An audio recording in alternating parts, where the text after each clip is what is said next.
Sopla en mí, sopla en mí, Espíritu Santa, sopla en mí, sopla en mí, sopla en mí, Espíritu Santa, sopla en mí.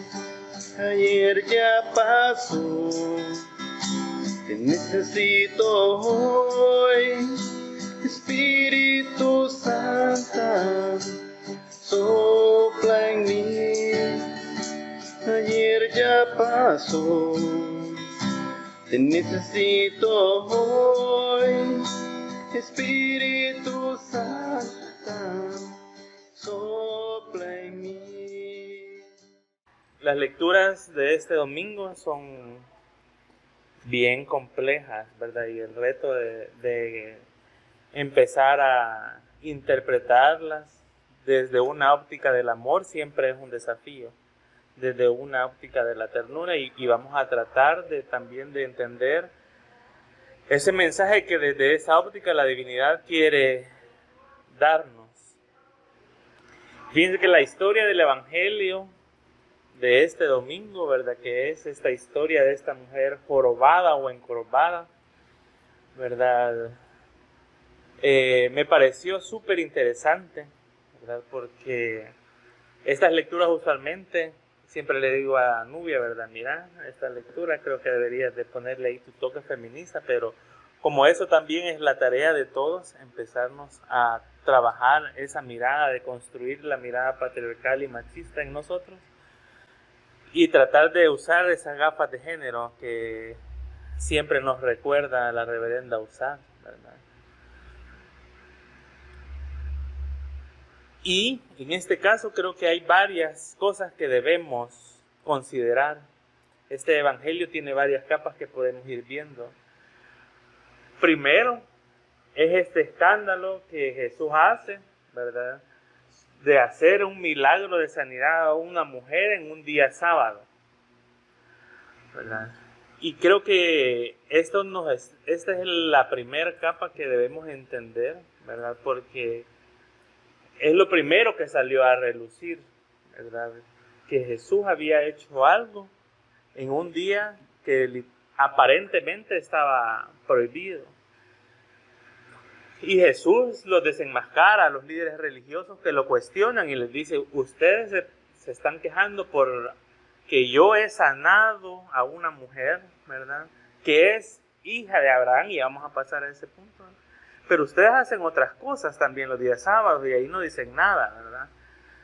Y creo que lo que nos está dejando ver aquí Jesús nuevamente es cómo la ley, ¿verdad? Y nos está alertando del legalismo que muchas iglesias, muchas comunidades generan en nosotros como comunidades, ¿verdad? En las iglesias donde hemos crecido nos enseñaron a respetar reglas y normas, y a esa famosa frase que dicen: Dios es un Dios de orden, y nos enseñan a entrar en este pensamiento, ¿verdad? Incluso de nuestra manera de vestir, ¿verdad?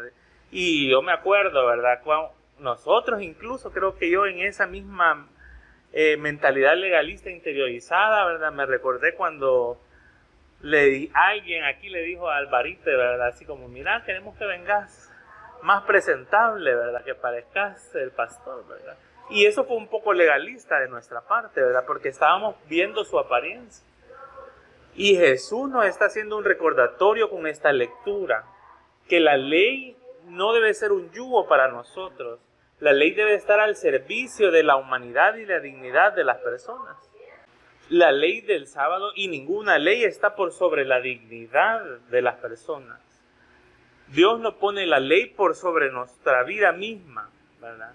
Pero lamentablemente en muchas iglesias, ¿verdad? En muchas tradiciones, sí se ha trabajado de esta manera, porque al final las instituciones religiosas se han vuelto un ente de control social, más que un ente de propagar el mensaje del evangelio del amor de Jesús. Es un instrumento de poder para muchas personas. Y nos lo han internalizado y estamos en ese sistema de opresión, ¿verdad? Que no solo es religioso en la actualidad, sino estamos hablando de este sistema opresivo que nos oprime a todos por diferentes razones. En esta situación, principalmente a la mujer, porque en una sociedad donde era totalmente invisibilizada. Entonces, la primera señal de disrupción, ¿verdad?, o de revelación que este evangelio nos presenta es cómo Jesús está poniendo en orden las cosas y nos está haciendo ver que la ley que Él nos dejó, ¿verdad?, incluso esta ley del amor, nosotros debemos entenderla como una ley que nos ayude a dignificar nuestra vida, ¿verdad? No debe de significar un yugo para nosotros. Seguir a Cristo y entender la ley del amor no debe de significar para nosotros opresión, ¿verdad?, sino liberación, ¿verdad? Porque esa ley nos debe ser un instrumento a nosotros para dignificar nuestra vida, para traernos sanidad. Y eso es lo que está haciendo Jesús. Está dándonos este mensaje, ¿verdad? No de, como quisiéramos también, o que le gusta verlo a muchos, ¿verdad?, de subversión, ¿verdad? Es algo subversivo, es algo de revelación, ¿verdad?, de revolución. Sí lo está haciendo en ese sentido, pero a veces no en el sentido violento que a veces nos gusta escucharlo, sino en este sentido de las cosas no deben, como estaban en ese tiempo y no han cambiado en las instituciones religiosas actuales, ¿verdad? Siempre se ponen las leyes por encima de las personas, siempre quieren ponernos la Biblia por encima de la dignidad humana. Y Jesús en esta historia, ¿verdad?, está dándole vuelta a esa situación. Lo segundo es que visibiliza a la mujer, ¿verdad? Y dentro de todo el machismo y el patriarcado que podamos ver en esta lectura, ¿verdad?, sabemos que las mujeres en este contexto no tenían la misma dignidad que los hombres y creo que todavía estamos en esa lucha, ¿verdad? Pero en esta situación era mucho peor. Y Jesús, cuando la cuestionan, la reconoce como la hija de Abraham, como una descendiente de Abraham. Parece una frase común, pero si no la vemos, ¿verdad? Este reconocimiento era para los hombres. En las Escrituras se habla de los hijos de Abraham, pero no de las hijas de Abraham. ¿Por qué? Porque las mujeres no tenían el mismo valor y la misma dignidad que los hombres. Entonces Jesús no solo le dice a esta mujer, sino le dice, ella es una hija de Abraham, es tan digna como todos ustedes, tiene la misma calidad y el mismo estatus que todos ustedes los hombres de esta sociedad. Entonces Jesús nos está diciendo también que esto nos debe de servir para restaurar esa dignidad a las personas invisibilizadas, marginadas y oprimidas de este tiempo. Y me puse a pensar, esto nos ha pasado a nosotros, ¿verdad?, también, como comunidad, por diferentes razones también. La lectura del profeta Jeremías, por ejemplo, vemos en este pasaje cómo Jesús escoge a Jeremías y lo llama, y Jeremías le dice, a mí no me van a hacer caso porque yo soy muy joven. Y en algunas versiones dice, soy un niño. Y estamos hablando y estamos dándole esa perspectiva también en los estudios bíblicos, ¿verdad?, de los días martes, hablando de cómo a veces ignoramos estas situaciones y nos imaginamos a todas las personas de la Biblia adultas, ¿verdad? Pero en este caso Jeremías confirma su juventud y cómo su juventud puede simbolizar para él una joroba, ¿verdad? De que yo no puedo, ¿verdad? Yo no puedo hablar en público, ¿verdad? Y soy muy joven. A nosotros se nos ha hecho creer a veces, ¿verdad?, que no tenemos también la dignidad que tiene una persona heterosexual. Y quizás nosotros hemos pasado por procesos ya de maduración y ya estamos en otro nivel, pero en general la comunidad LGBT, las personas que conocemos afuera de esta comunidad, han interiorizado eso. Y en el fondo muchas personas, aunque vayan el junio a la marcha, interiormente se sienten que se merecen el castigo de las cosas malas que le pasan, porque así lo interpretan, ¿verdad? Cuando les pasan cosas malas, es porque yo soy así, es porque Dios me está castigando. Y mucha gente ha decidido vivir su vida LGBT no por aceptación, sino por resignación. y dicen, bueno, ni modo, no puedo cambiar, voy a vivir así. Y esta es mi joroba y las cosas malas que me vengan, pues me vienen por esto, ¿verdad? Pero Jesús viene a enderezarnos y a restaurarnos esa dignidad. Y ahora quiero que también no olvidemos esta parte y cómo hemos aprendido con Alicia esta perspectiva no capacitista o capacitista que tenemos, ¿verdad? Entonces también debemos de entender que ahora el capacitismo en nosotros también puede significar una joroba, ¿verdad? De la cual nosotros tenemos que ser sanados para comenzar a construir una sociedad que sea para todos accesible. No estar pensando como tradicionalmente, ¿verdad? Y entonces la sanidad física es algo importante, porque entonces Jesús hubiera sanado a todos los enfermos de su tiempo. Y Jesús no sanó a todos los enfermos de su tiempo. Justamente en estas historias, ¿verdad? Por ejemplo, cuando recordamos la historia, por ejemplo, del estanque de Betesda, cuando Jesús sana a un cojo también. Ese estanque estaba lleno de personas enfermas y la Escritura no dice que lo sanó a todos, ¿verdad? Incluso cuando se encuentra con el ciego, ¿verdad? Y le pregunta, ¿qué quieres que yo haga? Entonces no está poniendo como algo evidente que la sanidad física es algo que va a suceder siempre. Incluso este ciego le pregunta, ¿y qué quieres que yo haga? Y entonces Jesús le dice, yo quiero ser sano. Pero si le hubiera pedido otra cosa, quizás le hubiera concedido otra cosa y no necesariamente la sanidad física. Porque al final el problema no está en sí en la enfermedad de las personas, sino en cómo nosotros marginamos y oprimimos a las personas por su enfermedad. Jesús no está viendo a la mujer por su joroba, la está viendo como la dignidad de la mujer y de la hija de Abraham que es, con esa dignidad. Y nosotros por eso en la lectura pusimos la dignidad de Sara y Abraham, porque ahora reconocemos que tiene la misma dignidad, ¿verdad? Que Abraham, que Sara era su mujer y al final es de quien salió Isaac y todos, ¿verdad? Y como lo que nos dicen las mujeres ahora, al final todos venimos de un útero, ¿verdad? Entonces debemos de reconocer la dignidad que tienen las mujeres en nuestra sociedad, en nuestra vida y en este mundo.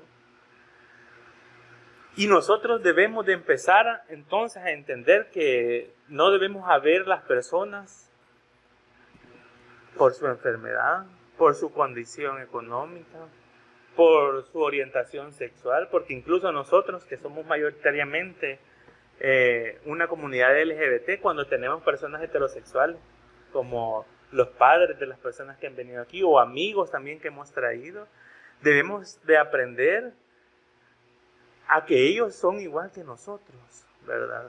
Y no tratar de sacar a veces los resentimientos de las heridas que pueden haber causado este sistema opresor. Porque la lucha que tenemos, como dice la Escritura, no es contra sangre y carne, no es contra las personas, sino contra el sistema que ha hecho que las personas, incluso nosotros mismos, nos hagamos daño a nosotros.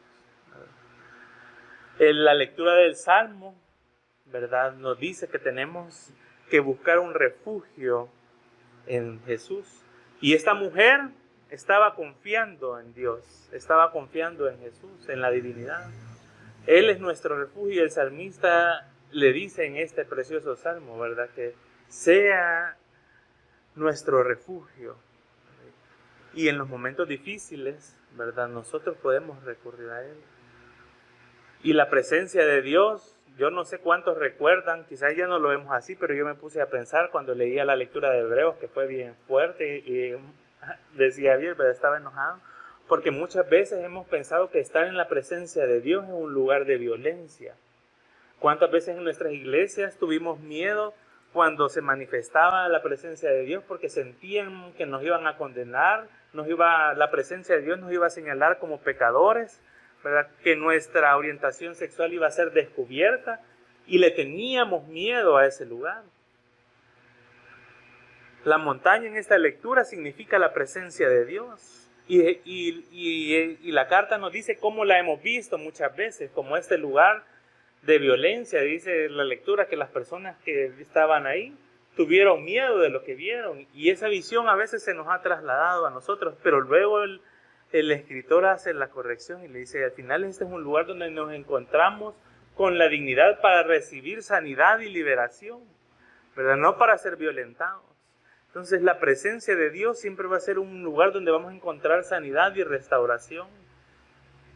La mujer encontró la sanidad y la dignificación de su condición de mujer, ¿verdad? Y de su condición de persona. Porque primera era invisibilizada por ser mujer. Y segundo, era vista no como un ser humano, sino como una enferma. Y yo creo que la lectura de este evangelio nos invita justamente a eso. Primero, como siempre lo decimos, ¿verdad? Hay que pasar esto por nuestra perspectiva interna y evaluarnos y ver cuáles son esas jorobas todavía que pueden haber en nosotros, ¿verdad? Que no hemos reconocido, que nos hacen sentir oprimidos por alguna razón, ¿verdad? Quizás ya no es nuestra orientación sexual porque hemos pasado esos procesos de maduración, pero podrían ser otras cosas en nuestra vida personal, ¿verdad? Que no hemos todavía sentido la dignificación que Dios quiere darnos. Entonces eso es un proceso personal. Y luego pasar a si nosotros, ¿cómo estamos viendo a las demás personas? Nuestra responsabilidad en este tiempo es ahora hacer ese mismo trabajo que Jesús hizo. Quitar esa joroba quizás no física, sino espiritual, emocional, social, en muchas de las personas que nos rodean. Los prejuicios de la gente, ¿verdad? Que les oprimen. Y yo me ponía a pensar a veces cuando nuestras personas a nuestro alrededor, nuestras familias, ¿verdad? Para ellos, si para nosotros es difícil, ha sido una joroba nuestra sexualidad, también para nuestros familiares cuando nosotros salimos del closet, para ellos también es una salida del closet y ellos también cargan con una joroba social por esto, que tenemos que ayudarles a nosotros a dignificar, ¿verdad? Son procesos a veces que nos toca educar a nuestras familias, ¿verdad? Para que aprendan a reconocer esa dignidad que Dios nos da a todos. Pensemos también en cómo nosotros seguimos viendo a las demás personas de nuestra comunidad, ¿verdad? Creo que, como les he dicho, hemos avanzado mucho en el trabajo comunitario que hacemos, pero siempre estamos en una oportunidad de mejora continua de lo que tenemos. Y creo que ahora estamos tratando y haciendo el esfuerzo de escuchar más la voz de las mujeres. Gracias a Dios tenemos una representante aquí, ¿verdad? Gracias por estar con nosotros. Pero necesitamos escucharlas más, necesitamos ponerle atención, ¿verdad? Para que seamos conscientes de cómo, ¿verdad? Nosotros podemos crecer a través de escuchar las experiencias de ellas, ¿verdad? Cómo eso nos puede ayudar a crecer como comunidad. Jesús, ¿verdad? En este evangelio creo que nos invita y nos interpela, ¿verdad? Con estas historias, ¿verdad? ¿Cuántas personas encorvadas hay a nuestro alrededor que necesitan que nosotros seamos ese Jesús en la vida de esas personas? No se trata de que oremos para que pase un milagro, cuando quizás nosotros, nuestra actitud, nuestro comportamiento, nuestra forma de tratarlas, de socializar con las personas, les puede devolver esa dignidad y puede quitar esa joroba de sus vidas. La fe, ¿verdad?, a la que nos invita Jesús, no se mide por cumplir las normas, no se mide por cumplir la ley, se mide por las obras de amor, ¿verdad?, que traen sanidad y liberación a nuestras vidas y a las vidas de las demás personas. La mujer es un ejemplo no solo de sanidad física, sino de redignificación, de liberación. Al final, no se convierte solamente en una beneficiaria de la sanidad del Evangelio, sino en una discípula de Jesús, en una profeta que va y cuenta a los demás lo que le ha pasado. Ahora deja de ser una persona invisibilizada y silenciada y ella está proclamando y cantando la buena noticia de Jesús en su tiempo. Cuando nosotros hemos pasado por esta experiencia de sanidad, de liberación, de quitar esa joroba, no es para ser solamente usuarios o beneficiarios de la gracia de Dios, es para convertirnos en voces proféticas en esta tierra, es para convertirnos en las manos, en los brazos, en la voz de Jesús en este mundo.